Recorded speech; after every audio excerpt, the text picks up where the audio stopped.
এমন কিছু সিনেমা আছে না যেগুলো দেখার পর আপনার জাস্ট মনটা ভালো হয়ে যায়, সিনেমার শেষে আপনি জাস্ট বলেন যে ওয়াও।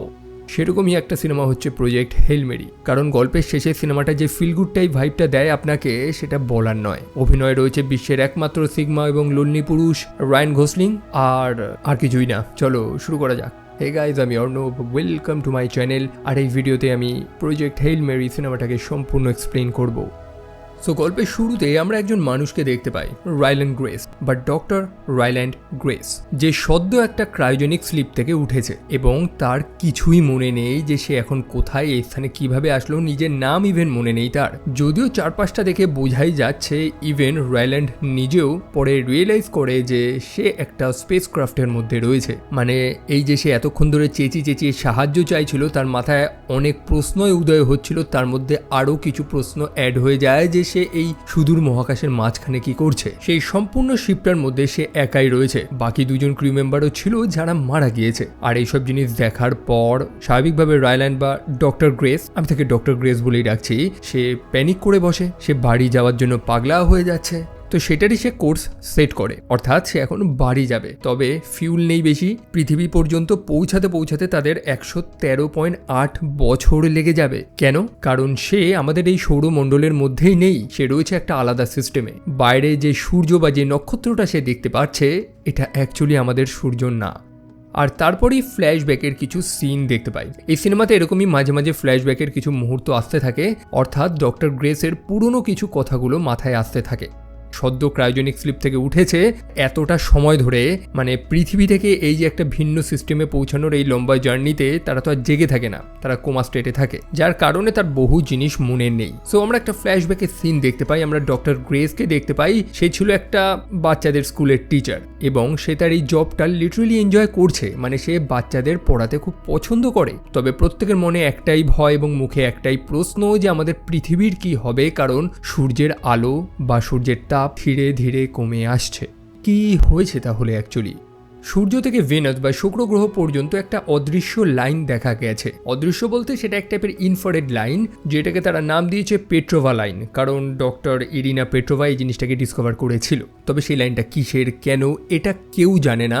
তবে মানুষেরা একটা জিনিসই জানে যে সেই লাইনটার কারণে সূর্যের আলো বা সূর্যের তাপ ধীরে ধীরে কমে আসছে এবং প্রায় 30 বছরের মধ্যেই টেম্পারেচার প্রায় 15 থেকে 20 ডিগ্রি নেমে যেতে পারে। অর্থাৎ আমাদের পৃথিবী একটা আইস এজের দিকে এগোচ্ছে। স্বাভাবিকভাবেই এটা প্যানিক করারই তো কথা, কারণ মানুষেরা সেটা সার্ভাইভ করতে পারবে না। খাদ্যের কি হবে? চাষবাস সব বন্ধ হয়ে যাবে, খাদ্যের শর্টেজ তৈরি হবে, মানুষেরা লড়াই করেই একে অপরকে মেরে ফেলবে। তবে সায়েন্টিস্টরা এখনো হাল ছাড়েননি। ডক্টর গ্রেস এটাই তো বাচ্চাদের বোঝায় যে এখন ভয় পেলে চলবে না।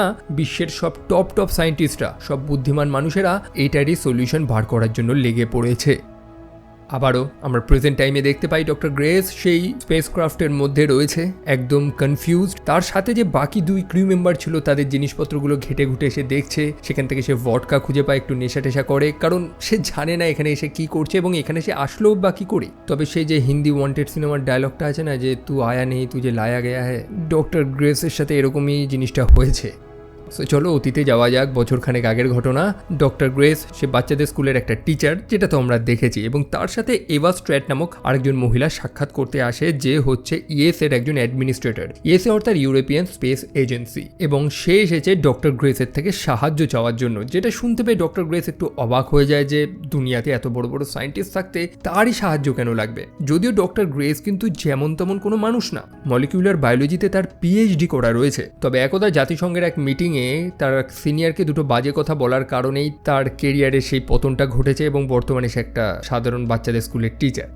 আসলে সে প্রমাণ করতে চেয়েছিল যে জল ছাড়াও প্রাণীরা বাঁচতে পারে, তবে সেটা প্রমাণ করার মতন জায়গা সে পায়নি, কিন্তু এখন তাকে সেই সুযোগটা দেওয়া হচ্ছে। সেই পেট্রোভা লাইন, তার মধ্যে যে ছোট ছোট জীব বা যেটাই রয়েছে, তারা সূর্যের উত্তাপটাকে খেয়ে নিচ্ছে। মানে সূর্যের সেই কড়া রোদের মধ্যেও তারা সার্ভাইভ করছে। অবশ্যই তাদের জলের প্রয়োজন হচ্ছে না, তা সত্ত্বেও তো তারা সার্ভাইভ করছে কিভাবে? বেশ ইন্টারেস্টিং একটা জিনিস। সেই কারণে ডক্টর গ্রেস রাজি হয়ে যায়। সো কিছুদিন আগে সায়েন্টিস্টরা একটা ছোট রকেট বা একটা প্রোব যেটার নাম হচ্ছে আর্কলাইট সেটা পাঠিয়েছিল সেই পেট্রোভা লাইনে সেটার স্যাম্পেল আনার জন্য যে আসলে জিনিসটা কি, তো সেটা চলে এসেছে স্যাম্পেল নিয়ে এবং ডক্টর গ্রেসকে সুযোগ দেওয়া হয়েছে সেটাকে এক্সামিন করার জন্য এবং এক্সামিন করে সে রিয়েলাইজ করে যে সেগুলো বেসিক্যালি এলিয়েন, একটা সিঙ্গেল সেল অর্গানিজম যারা কার্বন, হাইড্রোজেন, অক্সিজেন দিয়ে তৈরি। এখন এটা দেখতে পেয়েই ডক্টর গ্রেস একটু ক্ষেপে যায়, কারণ সে ভেবেছিল এই এলিয়েন লাইফ ফর্মগুলোর হয়তো জল প্রয়োজন নেই, কিন্তু তাদের মধ্যে জলের সব এলিমেন্টই তো রয়েছে। ব্যাপার হচ্ছে ডক্টর গ্রেস রাজি হয়েছিল কারণ সে একটা সময় মানুষদের চ্যালেঞ্জ করেছিল এবং এখনই তার সুযোগ এসেছিল সবাইকে ভুল প্রমাণ করার, তবে সে তো সেটা করতে পারেনি। সেই জন্যই তার মন খারাপ। সে বলে দেয় যে না, সে আর এভাকে কোনো হেল্প করতে পারবে না এবং এভাও জানিয়ে দেয় যে ঠিক আছে, দুনিয়াতে প্রচুর সায়েন্টিস্ট রয়েছে, তারা নয় সাহায্য করে নেবে। তবে ডক্টর গ্রেস পরে রিয়েলাইজ করে যে সে এই সুযোগটা মিস করতে পারে না, সেই কারণে সে আবারও চলে যায়। সো এখন তার মাথায় বহু প্রশ্ন, তার কেন গোটা দুনিয়ার মানুষের মাথায় একটাই প্রশ্ন যে সেই যে এলিয়েন যারা সেই লাইনটা বানিয়েছে পেট্রোভা লাইন, তারা শুক্র গ্রহর উদ্দেশ্যেই কেন যাচ্ছে? কারণ মোস্টলি সেই গ্রহের অ্যাটমসফিয়ারটা CO2 দিয়েই তৈরি। সূর্যের সব থেকে কাছে রয়েছে বুধ বা মার্কারি, কিন্তু সেটাকে ছেড়ে সে শুক্র গ্রহের উদ্দেশ্যেই কেন গেছে? ডক্টর গ্রেস পরে রিয়েলাইজ করে যে এই এলিয়েন লাইফ ফর্মটার বেঁচে থাকার জন্য CO2 প্রয়োজন। সেই কারণে তারা এক টাইপের বক্স বানায় যেখানে লাইট টাইট বন্ধ করে শুক্র গ্রহের মতন এক টাইপের ছোট এনভায়রনমেন্ট ক্রিয়েট করে এবং তাদের কাছে যে সেই এলিয়েন স্যাম্পেলগুলো রয়েছে যেগুলোর নাম তারা দিয়েছে অ্যাস্ট্রোফেজেস, সেগুলোর এক্সপেরিমেন্ট করা শুরু করে, দেখার চেষ্টা করে যে তারা কিভাবে রিয়্যাক্ট করছে। তো তারা সেখানে একটা টোটাল ডার্কনেস ক্রিয়েট করে, অন্ধকার ক্রিয়েট করে, কারণ সেই অ্যাস্ট্রোফেজেসগুলো লাইটের দিকে অ্যাট্রাক্ট হয়, মানে যেখানে আলো রয়েছে, যেখানে উত্তাপ রয়েছে সেখানে তারা অ্যাক্টিভ। সেই কারণেই তাদের অন্ধকার করতে হবে যাতে সেই অ্যাস্ট্রোফেজেসগুলো স্টেবল থাকে, যাতে সেগুলোর উপরে এক্সপেরিমেন্ট করা যায়। এবং তারা লক্ষ্য করে যে সেই অ্যাস্ট্রোফেজেসগুলো জাস্ট স্টেবল না, বরং তারা ব্রিডও করেছে। মোটমাট 3টে স্যাম্পেল ছিল তাদের কাছে, সেখান থেকে 4টে হয়ে গেছে এবং তাদের কাছে ফাইনালি উত্তর চলে এসেছে যে কেন অ্যাস্ট্রোফেজেসগুলো শুক্র গ্রহর দিকেই যাচ্ছে। তাদের CO2 প্রয়োজন, যেখানে তারা ব্রিড করবে, প্রজনন করবে। সো আশা করি ব্যাপারটা আপনাদের ক্লিয়ার হয়েছে। এই অ্যাস্ট্রোফেজেসগুলোর বেঁচে থাকার জন্য প্রয়োজন লাইট এনার্জি, যেটা তারা যে কোনো সূর্য বা নক্ষত্র থেকে পাবে এবং CO2 এনভায়রনমেন্টে তারা ভালো ব্রিড করতে পারবে, প্রজনন করতে পারবে। তবে সেই যে পেট্রোভা লাইন, সেই যে লম্বা লাইনটা, সেটা কিসের? সেই অ্যাস্ট্রোফেজেসগুলো সূর্যের উত্তাপটা তো খেয়ে নিচ্ছে, তবে তারা এক টাইপের ইলেকট্রোম্যাগনেটিক রেডিয়েশন রিলিজ করে। তো তারা যখন সূর্য থেকে শুক্র গ্রহের উদ্দেশ্যে যাচ্ছিল তখন তারা সেই রেডিয়েশনটা ছাড়তে ছাড়তে গেছে, যেটা এক টাইপের লাইনের আকার নিয়েছে, খালি চোখে দেখা যায় না, সেই কারণে সেটা এক টাইপের ইনফ্রারেড লাইন। বোঝা গেল ডক্টর গ্রেস একটা দুর্দান্ত জিনিস ডিসকভার করেছে। এখন এই খবরটা সে এভাকে দেবে, তাকে এভার কাছে নিয়ে যাওয়া হয়। তবে এভা এখন কোথায়? প্যাসিফিক ওশানের একদম মাঝখানে। ডক্টর গ্রেসকে তৎক্ষণাৎ সেখানে নিয়ে যেতে হবে, সেই কারণে একটা ফাইটার জেটে তাকে নিয়ে যাওয়া হয়। যদিও ভয়ঙ্কর একটা এক্সপিরিয়েন্স ছিল তার, তবে সময় মতন তারা সেখানে গিয়ে পৌঁছেছে। সেখানে সে এভার সাথে সাক্ষাৎ করে। তবে এভা তো একা ছিল না, গোটা দুনিয়ার সব সায়েন্টিস্ট, মোটামুটি ওয়ার্ল্ড গভর্নমেন্ট সেখানে ছিল। ডক্টর গ্রেস তার এক্সপেরিমেন্টের ফলাফলটা সবাইকে জানায় এবং যেটা জেনে সবাই খুশি যে ফাইনালি এবার মানুষেরা সেই অ্যাস্ট্রোফেজেসের ব্রিড করাতে পারবে, মানে তাদের সংখ্যা বাড়াতে পারবে। এবার ব্যাপার হচ্ছে যে এদের সংখ্যা বাড়িয়ে মানুষদের লাভটা কি? এটা তো অলরেডি আমাদের ক্ষতি করছে, সূর্য থেকে উত্তাপটা খেয়ে নিচ্ছে। ব্যাপার হচ্ছে যে আপনাদের যেমনটা বললাম যে এরা জাস্ট উত্তাপ খাচ্ছে না, বরং এক টাইপের রেডিয়েশন রিলিজ করছে, যেটাকে মানুষেরা ফিউলের মতন ইউজ করতে পারবে। এই ছোট ছোট মাইক্রোস্কোপিক প্রাণীরা বা এলিয়েনগুলো প্রচুর পরিমাণে এনার্জি স্টোর করে রাখে নিজেদের শরীরে, যেটাকেই এই সায়েন্টিস্টগুলো তেলের মতন ব্যবহার করতে পারবে। তবে কেন? ব্যাপার হচ্ছে যে শুধু আমাদের সৌরমণ্ডল না, বরং আশেপাশের যে কটা সিস্টেম রয়েছে সবকটা এফেক্টেড হয়েছে এই অ্যাস্ট্রোফেজেসগুলোর কারণে। তবে একটা সিস্টেম রয়েছে যেটা সম্পূর্ণভাবে এফেক্টেড হয়নি, সেটা হচ্ছে টাউ সিটি। এবং সায়েন্টিস্টরা এটাই জানার চেষ্টা করছে যে এতগুলো সিস্টেম, মানে টাউ সিটির আশেপাশে যতগুলো সিস্টেম রয়েছে সবাইকে এফেক্ট করেছে সেই অ্যাস্ট্রোফেজেসগুলো, তবে পার্টিকুলার ওই সিস্টেমের মধ্যে এমন কি রয়েছে, অর্থাৎ মানুষদের সার্ভাইভাল সব সলিউশন সেখানেই লুকিয়ে রয়েছে, যেটা আমাদের জানতে হবে সেখানে গিয়ে। এখন অত দূরে যাওয়াটা তো যেমন তেমন ব্যাপার না। নর্মালি মঙ্গল গ্রহতে মানুষ পাঠাতে গিয়ে মানুষদের ফেটে যাচ্ছে, সেখানে একটা আলাদা সিস্টেমে মানুষ পাঠানো সেটাকে অতটাই সহজ। আর মানলাম পাঠিয়েই বা দিল, অত ফিউল কোথা দিয়ে পাবে, জ্বালানি কোথা দিয়ে পাবে? কারণ টাউ সিটি এখান থেকে প্রায় 11.9 লাইট ইয়ার্স দূরে। তো সেই জন্য সায়েন্টিস্টরা ডিসাইড করেছে যে তারা এই অ্যাস্ট্রোফেজেসগুলোকে ফিউলের মতন ব্যবহার করবে এবং তাদের প্রায় 2 মিলিয়ন কেজি অ্যাস্ট্রোফেজেস প্রয়োজন সেই টাউ সিটি পর্যন্ত যেতে। এটা বেসিক্যালি একটা সুসাইড মিশন হবে, অর্থাৎ 3জন সায়েন্টিস্টকে পাঠানো হবে যারা সেই টাউ সিটি সিস্টেমে যাবে, সেখান থেকে সব স্যাম্পেল রিসার্চগুলো একটা প্রোবের মাধ্যমে আবার পৃথিবীর উদ্দেশ্যে পাঠাবে, কিন্তু তারা আর ফিরতে পারবে না সেখান থেকে। ডক্টর গ্রেস জানায় যে আর কি কোনো সলিউশন নেই, মানে মানুষদের কি মরতেই হবে? এখন সলিউশন সত্যিই তো নেই, যদিও কয়েক দশক বাদে পৃথিবী এমনি ধ্বংসের দিকে এগোবে। কোনো অল্টারনেটিভ সলিউশন খুঁজতে বা পৃথিবীকে টেরাফর্ম করতেও সময় লাগবে, তাই তার আগে একটা রিস্ক তো নেওয়াই যায়। আর এখন বর্তমান সময় আমাদের ডক্টর গ্রেস রয়েছে সেই স্পেসক্রাফটে। ধীরে ধীরে তার কথাগুলো মনে আসছে। দুর্ভাগ্যবশত সে একাই সার্ভাইভ করেছে, বাকি যে দুজন রয়েছে তারা মারা গিয়েছে। ডক্টর গ্রেস তাদেরকে শেষ বিদায় জানায়, তাদের এক টাইপের ফিউনারেল করে, এই মহাবিশ্বে তাদের শরীরটাকে ভাসিয়ে দেয়। সম্পূর্ণভাবে ক্লুলেস ডক্টর গ্রেস জানে না এখন সে কী করবে। সেই মুহূর্তেই তার শিপটা টাও সিটির অরবিটে এসে পৌঁছায়, অর্থাৎ সেই সিস্টেমে সে প্রবেশ করে ফেলেছে। ডক্টর গ্রেস লক্ষ্য করে যে সেই সিস্টেমেও পেট্রোভা লাইন রয়েছে, তবে সেটা ব্লিঙ্ক করছে না বা কোনো ডিম করছে না, অর্থাৎ সেই এলিয়েন লাইফ ফর্মগুলো সেখানেও চলে এসেছে, কিন্তু সম্ভবত তারা যেন অ্যাক্টিভ না। কারণটা কি? আর সেটাই দেখতে দেখতে ডক্টর গ্রেস লক্ষ্য করে যে সে সেখানে একা নয়, আর একটা আলাদা বৃহৎ এলিয়েন স্পেসশিপ সেখানে উপস্থিত ছিল। ডক্টর গ্রেস যেটাকে দেখে চরম প্যানিক করা শুরু করে, সে তো পালানোর চেষ্টা করে সেখান থেকে। স্বাভাবিক, ভয় লাগাটাই কথা। এমনকি কিছুক্ষণ বাদে সে এটাও লক্ষ্য করে যে সেই এলিয়েন স্পেসশিপ থেকে এক টাইপের জিনিস ডক্টর গ্রেসের দিকে ছোড়া হয়, এবং সে ভেবেছে এলিয়েনগুলো হয়তো অ্যাটাক করা শুরু করেছে। যদিও পরে সে রিয়েলাইজ করে যে তারা কোনো বার্তা পাঠানোর চেষ্টা করছে একটা ছোট ক্যাপসুলের মাধ্যমে। সেই কারণে ডক্টর গ্রেস কোনো মতে স্পেস ওয়াক করে সেই মেসেজ বা সেই স্যাম্পলটা কালেক্ট করে। এই সম্পূর্ণ জার্নিতে আমরা ডক্টর গ্রেসের একটা বড় স্ট্রাগল লক্ষ্য করতে পারি, কারণ না সে কোনো ইঞ্জিনিয়ার, না সে পাইলট, অর্থাৎ এই বৃহৎ স্পেসক্রাফটটাকে কিভাবে অপারেট করতে হবে, এই স্পেস ওয়াক করা এইসবের কোনো এক্সপিরিয়েন্স নেই। সেই কারণে কিছু সমস্যায় তাকে পড়তে হচ্ছে। যাই হোক, সেই স্যাম্পলটা সে ফাইনালি নিয়েছে, তবে সেটাকে ওপেন সে করতে পারছে না, সেটাকে ভাঙার চেষ্টা করছে, খোলার চেষ্টা করছে, সে বুঝতেই পারছে না সেই জিনিসটা কি। একই সাথে সেই যে ক্যাপসুলটা রয়েছে সেটা জেনন নামক একটা মেটেরিয়াল দিয়ে তৈরি, কিন্তু জেনন ইউজুয়ালি লিকুইড ফর্মে হয়, তবে সেটা সলিড ফর্মে রয়েছে, যেটা দেখে ডক্টর গ্রেস আরও অবাক হয়ে যাচ্ছে।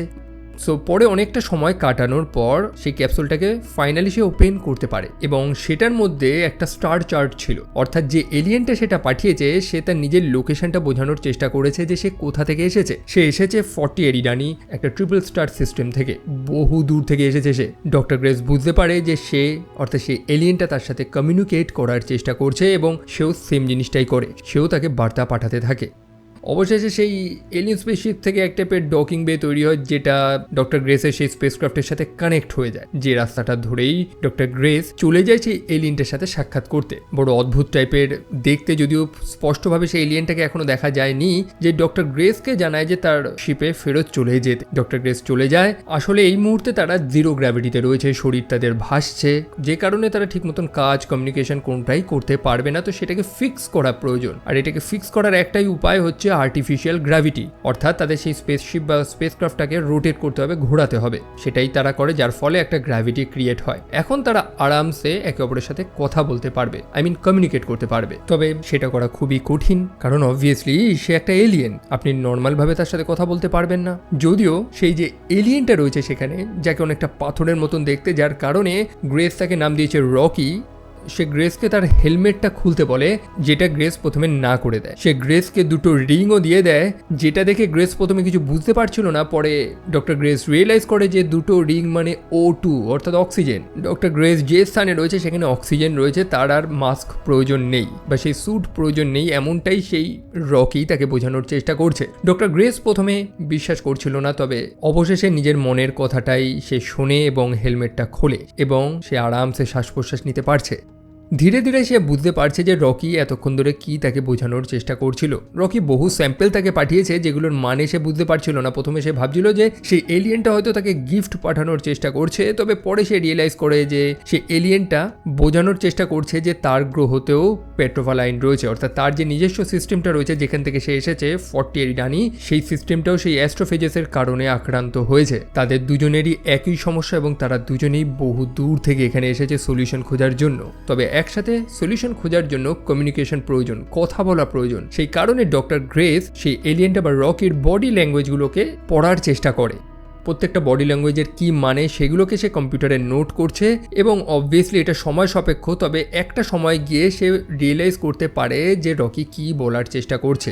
বাই দ্য ওয়ে, রকি কিন্তু সাধারণ মানুষদের মতন চোখে দেখতে পায় না, তারা ইকো লোকেশন ইউজ করে, অর্থাৎ তারা কোনো জিনিসের সারফেসটাকে ডিটেক্ট করতে পারে, যেমনটা বহু ম্যামেলস এবং বহু পাখিরাও ইউজ করে থাকে।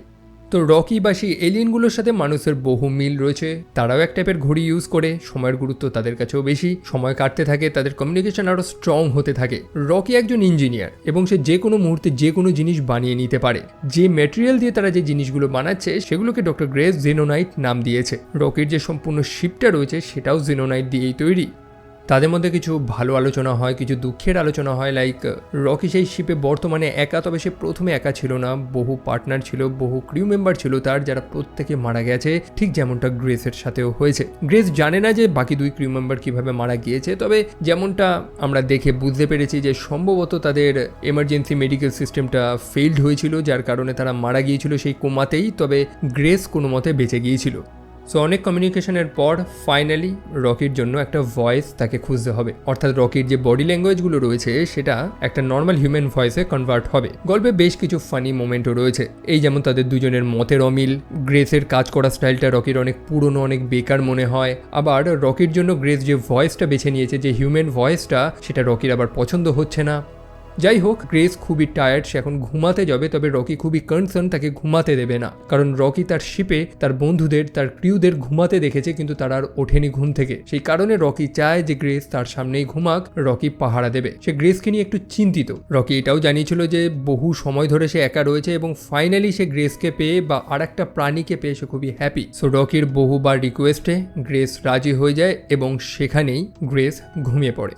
সো চলো আবার পাস্টে যাওয়া যাক। ডক্টর গ্রেস এবং বাকি সব সায়েন্টিস্টরা তারা একটা এয়ারক্রাফট ক্যারিয়ারের মধ্যে ছিল, সমুদ্রের মাঝখানে, কারণ তারা যে ভয়ঙ্কর এক্সপেরিমেন্টটা করছিল সেটা ব্যর্থ হলে যাতে অন্য কোনো মানুষের ক্ষতি না হয়। যেমনটা বললাম যে সেই অ্যাস্ট্রোফেজেসগুলো, সেগুলোকে ফিউলের মতন, জ্বালানির মতন ব্যবহার করার প্ল্যান চলছে এবং আমরা দেখতে পাই যে 1 গ্রামের থেকেও কম অ্যাস্ট্রোফেজেস কি ভয়ঙ্কর পরিমাণে তাপ জেনারেট করতে পারে। লিটারেলি সেগুলো একটা মেটাল বক্সকে গলিয়ে দেয়। তো প্রায় 2 মিলিয়ন কেজি অ্যাস্ট্রোফেজেসকে হ্যান্ডেল করাটা অতটা সহজ না।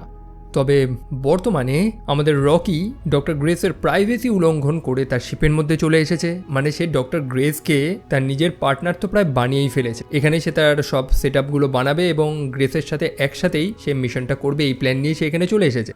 আমরা দেখি রকি একটা ছোট ট্রান্সপারেন্ট বক্সের মধ্যে রয়েছে। অ্যাকচুয়ালি তারা অক্সিজেন না, বরং অ্যামোনিয়া গ্রহণ করে। মোটমাট হাই প্রেশার এবং হাই টেম্পারেচার পরিবেশেই তারা সার্ভাইভ করে, এমন একটা গ্রহ থেকেই তারা এসেছে। তো স্বাভাবিকভাবে এই পরিবেশ এবং অক্সিজেন তারা গ্রহণ করতে পারবে না। একই সাথে রকি এক্সপ্লেনও করে যে কিভাবে তার ক্রু মেম্বাররা মারা গিয়েছে। অ্যাকচুয়ালি রকি প্রথমে বুঝে উঠতে পারছিল না, সে কনফিউজ ছিল, কারণ তারা এই রিলেটিভিটি এবং রেডিয়েশন এইসব ব্যাপারে তাদের কোনো নলেজ নেই। তবে ডক্টর গ্রেস বুঝতে পারে যে সম্ভবত রেডিয়েশনের কারণেই রকির সব ক্রু মেম্বাররা মারা গিয়েছিল। তবে যেহেতু রকি সেই মুহূর্তে ফিউল ট্যাঙ্কের পাশেই ছিল এবং রকির শিপেও সেই অ্যাস্ট্রোফেজেসগুলো রয়েছে ফিউল হিসাবে, তো তারা সেই রেডিয়েশনগুলো খেয়ে নিয়েছে বলেই রকি বেঁচে গিয়েছিল। যাই হোক, এখন তাদের স্যাম্পেল জোগাড় করতে হবে যে এই স্থানের অ্যাস্ট্রোফেজেসগুলো অ্যাক্টিভ না কেন। তাদেরকে স্যাম্পেল জোগাড় করার জন্য সেই গ্রহর অরবিটে নামতে হবে যেখানে সেই অ্যাস্ট্রোফেজেসগুলো ব্রিড করছে, প্রজনন করছে। সময় কাটতে থাকে। গ্রেস এবং রকি একটা ভালো পার্টনারে পরিণত হয়েছে। তাদের আলোচনাটা অনেক পার্সোনাল লেভেলে গিয়ে পৌঁছেছে, যেখানে গ্রেস তার লাভ লাইফ, অন্যদিকে রকিও তার পার্টনারের কথা বলে থাকে। মোটমাট তারা এই মুহূর্তে আর কোনো দুজন আলাদা সায়েন্টিস্ট বা কলিগ না, বরং দুজনে বেস্ট ফ্রেন্ডে পরিণত হয়েছে। মোমেন্টগুলো তারা ভালো মতনই এনজয় করছে, দুটো বেস্ট ফ্রেন্ড যেমনটা এনজয় করে। ডক্টর গ্রেস মনে করতে থাকে সেই শিপে যখন বাকি সায়েন্টিস্ট, বাকি মানুষেরা তাদের প্রিয়জনদের নিয়ে সময় কাটাচ্ছিল, তারা একটা বড় মিশন করছে। সম্পূর্ণ পৃথিবীর ভবিষ্যৎ তাদের হাতে। এখানে হেরে গেলে চলবে না, বিশেষ করে মনোবল হারালে তো চলবেই না। তো বর্তমানে তারা সেই নিকটবর্তী যে প্ল্যানেট রয়েছে, যেটার নাম তারা দিয়েছে অ্যাড্রিয়ান, সেটার অরবিটে নামে। অন্যদিকে ডক্টর গ্রেস স্পেস ওয়াক করতে করতে বাইরে বেরোয় সেই পেট্রোভালাইনের স্যাম্পেলটা কালেক্ট করার জন্য। সে তার ভাইজারটাকে নর্মাল থেকে ইনফ্রারেডে শিফট করে, যাতে সেই সম্পূর্ণ পেট্রোভালাইনটাকে সে অনুভব করতে পারে, সে দেখতে পারে। এবং রিয়েলি এটা বিউটিফুল ছিল। বিউটিফুল এই জন্য না যে এটা ভিজুয়ালি স্টানিং, বিউটিফুল এই কারণ এখানে কোনো ভিএফএক্স ইউজ হয়নি, এটা কমপ্লিট ক্যামেরার প্র্যাকটিক্যাল এফেক্ট এখানে ইউজ হয়েছে এই সিনেমাতে।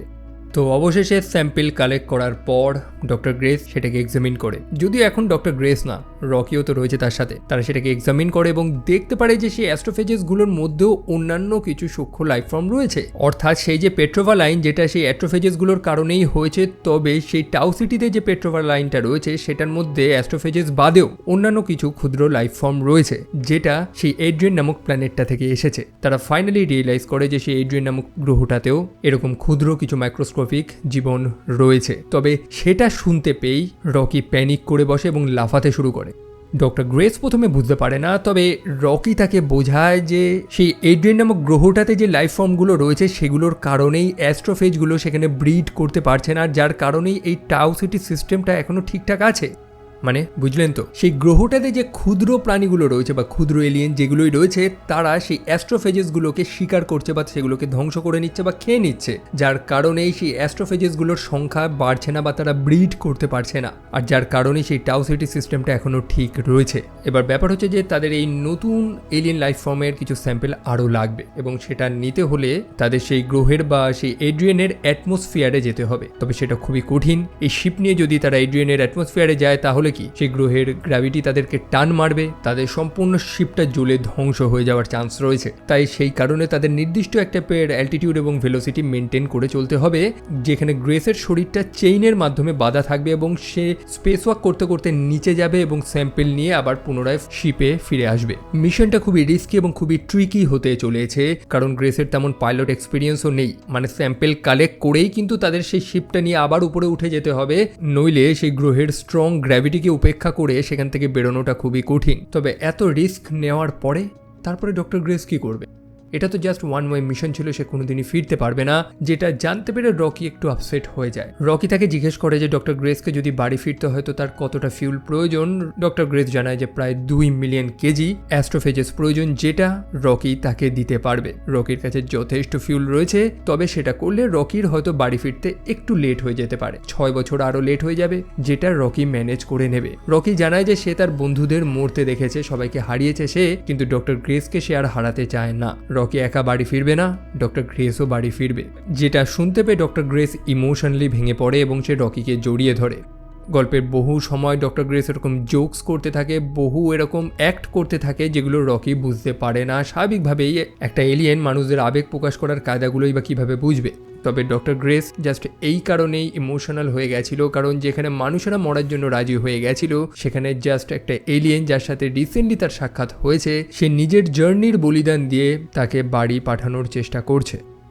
সো এখন মিশনের প্রস্তুতি, একটা বড় রিস্ক রয়েছে, তবে রিস্ক তো নিতেই হবে। মানুষেরাও তো একটা বড় রিস্ক নিয়েছিল এবং সেটা চূড়ান্তভাবে ব্যর্থ হয়েছিল।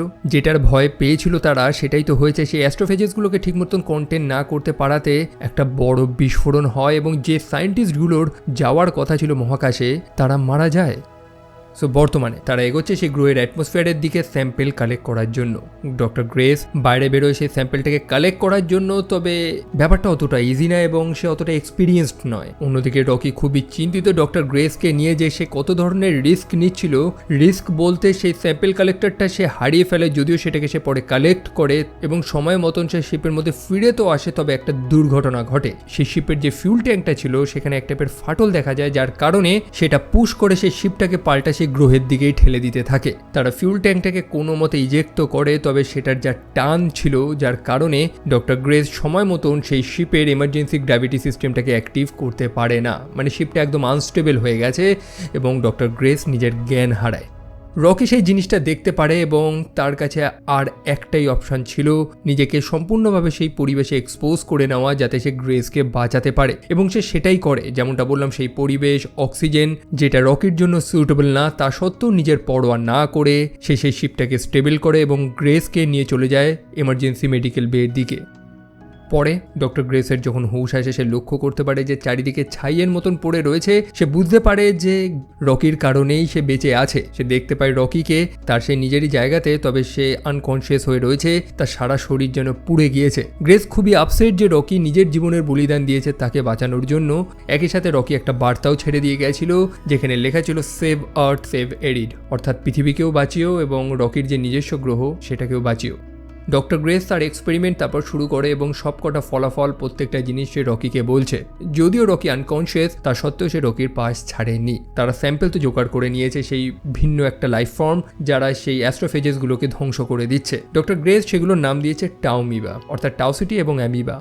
তো সেই টাউমিবাগুলো অ্যাস্ট্রোফেজেসগুলোকে তো ধ্বংস করে দিচ্ছে, তবে প্রত্যেকটা আলাদা আলাদা এনভায়রনমেন্টে তারা বাঁচতে পারবে কিনা সেটাও তো জানা প্রয়োজন। তো সেটা পরীক্ষা করার পরেই সে জানতে পারে যে নাইট্রোজেন বেসড যে পরিবেশটা রয়েছে সেখানে আবার এই এলিয়েনগুলো ঠিক মতন সার্ভাইভ করতে পারছে না। সেই কারণে ডক্টর গ্রেস সেই এলিয়েনগুলো বা সেই টাউমিবাগুলোকে আলাদাভাবে ব্রিড করতে থাকে, যে ব্রিডিং ট্যাঙ্কগুলো রকি তাকে বানিয়ে দিয়েছিল।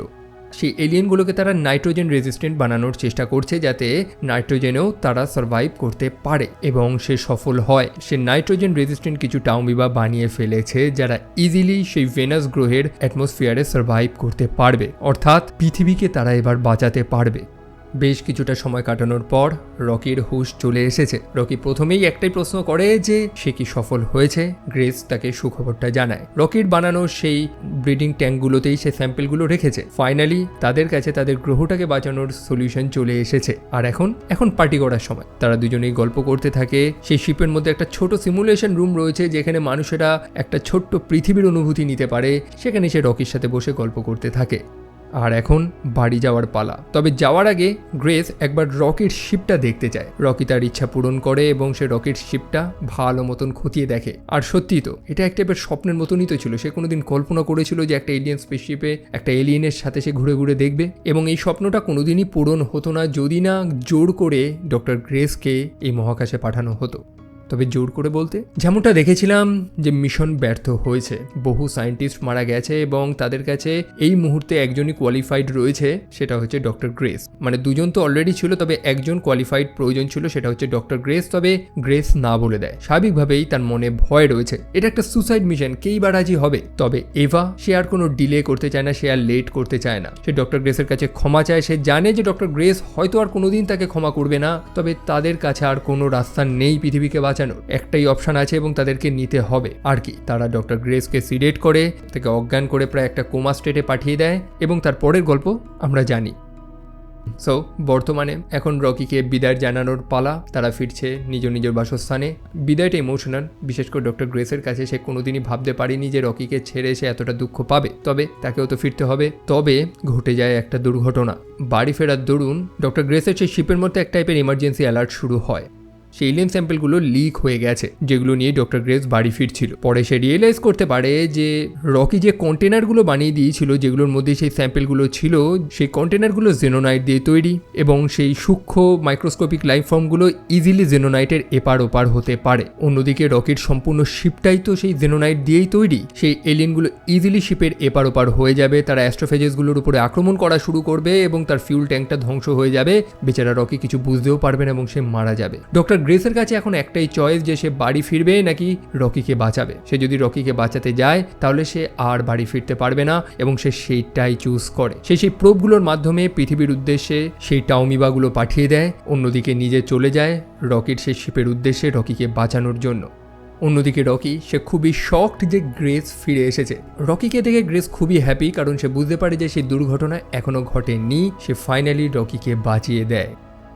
অন্যদিকে পৃথিবীতে সেই প্রোবগুলো চলে এসেছে। অনেকটা সময়, অনেকটা বছর কেটে গেছে এবং মানুষদের কাছে সেই টাউমিবার স্যাম্পেলও চলে এসেছে। মানুষেরা জেনে গেছে যে কিভাবে সেই অ্যাস্ট্রোফেজেসগুলোকে হারাতে হবে। এবার মুখে আমরা হাসি দেখতে পারি, কারণ সে যেটা চেয়েছিল সেটাই তো হয়েছে। সে ডক্টর গ্রেসের উপরে বিশ্বাস করেছিল যে সেই পারবে এবং সেই পেরেছে। একই সাথে সে এটাও হ্যাপি যে ডক্টর গ্রেস ঠিকঠাক আছে। বর্তমানে ডক্টর গ্রেস রকির সেই প্ল্যানেটে রয়েছে। রকি এবং তার বাকি ইঞ্জিনিয়াররা ডক্টর গ্রেসের জন্য একটা আলাদা ডোম বানিয়ে দিয়েছে, যার ভেতরের পরিবেশটা হুবহু পৃথিবীর মতনই। ডক্টর গ্রেস তাকে যেভাবে এক্সপ্লেইন করেছে যে জলের টেম্পারেচার কেমন হবে, পাহাড় পর্বত, খাবার দাবার কিভাবে তৈরি করতে হবে সিনথেটিক ওয়েতে, সেভাবেই রকি তাকে বানিয়ে দিয়েছে যাতে ডক্টর গ্রেস নিজের ঘরের মতন ফিল করে সেটাকে।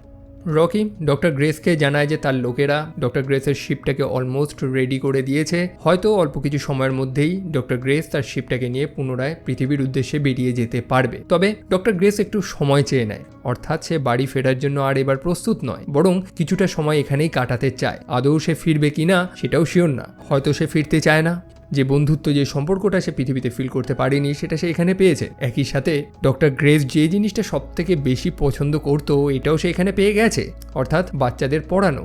রকির সব ছোট ভার্সনরা, অর্থাৎ বহু কম বয়সী ছোট ছোট এলিয়েনরা খুবই এক্সাইটেড ডক্টর গ্রেসের সেই ক্লাসে জয়েন করার জন্য, এবং ডক্টর গ্রেস তাদেরকে নিয়ে তার ক্লাস শুরু করে।